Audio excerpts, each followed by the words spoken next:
Alors, par violence faite sur les enfants, on peut entendre tous les actes imposés par la force à un enfant de moins de 18 ans.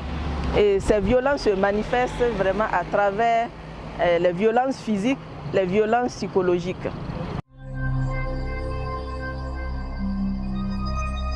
En matière de violences faites aux enfants, les lieux qu'on peut vraiment identifier comme étant les lieux où s'exerce cette violence sont d'abord en première position la famille.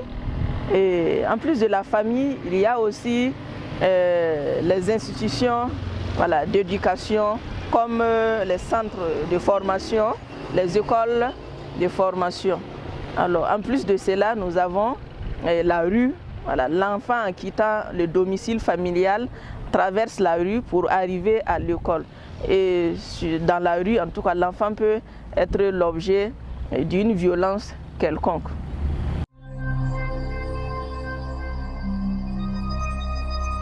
Il faut dire qu'en matière de violence faite aux enfants, c'est la famille qui est la cellule de base de l'enfant, la famille qui est censée vraiment protéger l'enfant, qui se retrouve être le lieu qui vient en première position en matière de violation des droits de l'enfant. Donc, c'est au sein de la famille que se manifestent plus les violences faites aux enfants. Alors, quand on parle de famille, il faut dire la famille, il y a la famille nucléaire, la famille au sens large en Afrique ici. Alors, en plus de la famille, il faut voir les écoles de formation. Donc nous avons les écoles, les centres de formation, en tout cas, dans toute structure où on place un enfant, dans le cadre d'une formation, l'enfant peut être en tout cas victime d'une violence, que ce soit une violence physique, une violence sexuelle, une violence psychologique. L'enfant peut en tout cas être victime d'une probable exploitation quelconque au sein de ces maisons de formation. En plus des maisons de formation, il faut noter aussi que la rue aussi, l'enfant peut tomber sur une personne mal intentionnée et qui peut vraiment causer une violence quelconque à l'enfant. Le phénomène de la violence sexuelle sur les enfants prend de plus en plus une ampleur, une grande ampleur, et que ces dernières années, nous avons remarqué des actes par-ci et par-là. Rien que la semaine dernière, une jeune fille a été en tout cas abusée sexuellement par ses camarades au sein d'un établissement scolaire au Burkina Faso. Alors, quand on parle de violence sexuelle, les gens ont tendance à croire que non, c'est quand il y a un contact physique seulement avec l'abuseur qu'on parle de violence sexuelle.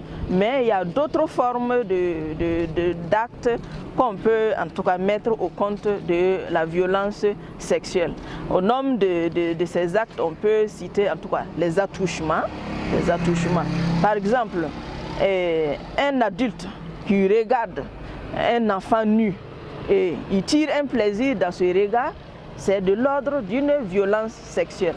Alors faire assister un enfant à des relations sexuelles ou bien présenter des films pornographiques à un enfant, ça relève en tout cas d'une violence sexuelle.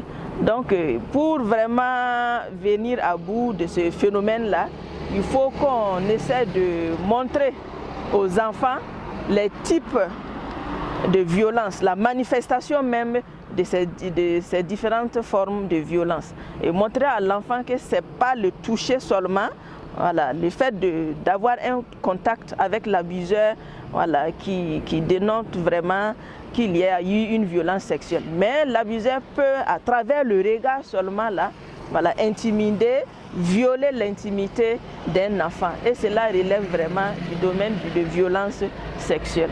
Alors, nous pouvons dire que pour venir à bout de ce phénomène, il faut qu'au sein de nos familles, la famille qui est la cellule de base, il faut qu'on repose en tout cas le débat sur la table. Amener les enfants à pouvoir connaître leur corps, ça veut dire leur corps, l'intimité, à pouvoir connaître que non, ils ont une intimité et que à part eux, une autre personne n'a droit à violer cette intimité-là.